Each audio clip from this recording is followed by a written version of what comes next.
మిమ్మల్ని నేను అభినందిస్తున్నా.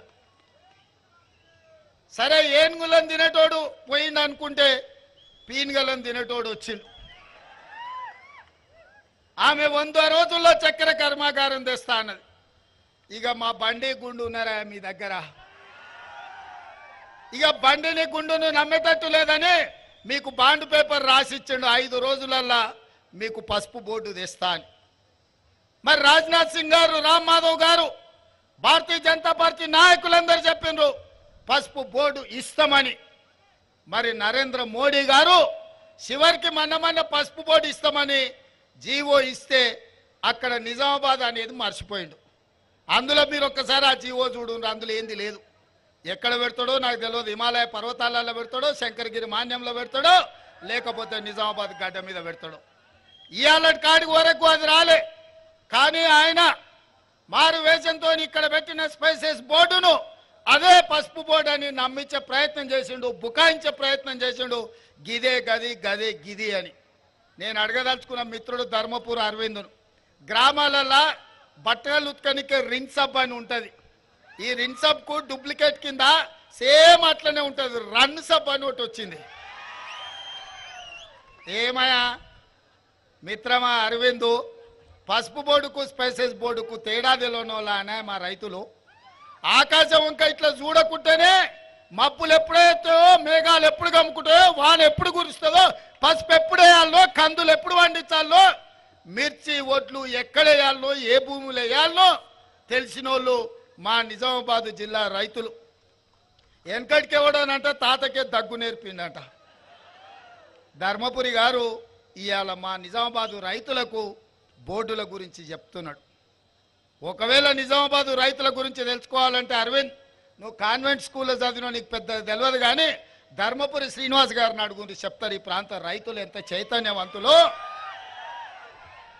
ఇవాళ నేను గర్వంగా చెప్తా, హర్యానా పంజాబ్ రైతులు ఈ దేశంలో ఏ సమస్య వచ్చినా నిలబడి ప్రధానమంత్రి అయినా కేంద్ర ప్రభుత్వాన్ని అయినా నిలదీసి మెడలు బట్టి వంగబెట్టి సమస్యల్ని పరిష్కరించుకునే శక్తి హర్యానా పంజాబ్ రైతాంగానికి ఉంది. నరేంద్ర మోడీ రైతు వ్యతిరేక నల్ల చట్టాలు తెస్తే 16 నెలలు ఢిల్లీ సరిహద్దుల్లో లక్షలాది మంది రైతులు మోహరించి నరేంద్ర మోడీని ఓడించి రైతు వ్యతిరేక నల్ల చట్టాలను రద్దు చేసి రైతుల క్షమాపణ చెప్పించిన శక్తి హర్యానా పంజాబ్ రైతులకు ఉంది. ఆ తర్వాత దేశంలో ఆర్మూర్ నిజామాబాదు రైతులకే ఆ పౌరుషం ఉంది అని నేను చెప్తున్నా. ఈ దేశంలో పంజాబ్ హర్యానా రైతులతో సమానంగా ఆత్మగౌరవంతో బతికే రైతాంగం ఎవరైతే ఉన్నారంటే అది నిజామాబాద్ ఆర్మూర్ ప్రాంతంలో. ఈ ప్రాంతంలో పసుపు వండించే, ఎర్రజొన్నలు వండించే రైతులు ఏ ప్రభుత్వాన్ని అయినా మెడలు వంచి వాళ్ళ సమస్యల్ని పరిష్కరించుకునే శక్తి ఈ ప్రాంత రైతాంగానికి ఉంది. అందుకే మిత్రులారా, 100 రోజుల్లో చక్కెర కర్మాగారం తెస్తా అన్న వాళ్ళను వాళ్ళ కర్మ గాలింది, వాళ్ళని పొలిమేర్లు దాటే వరకు తరిమిండ్రు. మరి నేను ఇవాళ అడుగుతున్నా, 100 రోజులు అన్నోళ్ళకి గట్ల శిక్ష ఇస్తే 5 రోజుల్లో బోర్డు తెస్తా అన్న బోడగుండోళ్ళని ఏం చెప్తారో మీరు ఒక్కసారి ఆలోచన చెయ్యరు.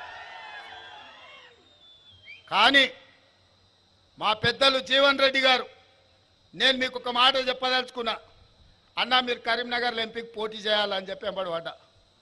అన్న నా మాట వినలే. సరే చూద్దామని చెప్పి మొదటి లిస్టులో జీవనన్న పేరే పెట్టలే. అట్లయినా నేను అడిగినట్టు అన్న ఏమన్నా నా మాట వింటాడేమో, ఒప్పుకుంటాడేమో అని. మొదటి లిస్టులో పేరు రాకపోయినా జీవనన్న ఒకటే మాట చెప్పిండు, నేను తమ్మి రైతుల కోసం కొట్లాడదలుచుకున్నా, నా జీవితం ఈ రైతులకే నేను అంకితం చేయాలనుకుంటున్నా. నాకు జీవితంలో ఏం కోరిక లేవు, ఏం ఆలోచన లేవు.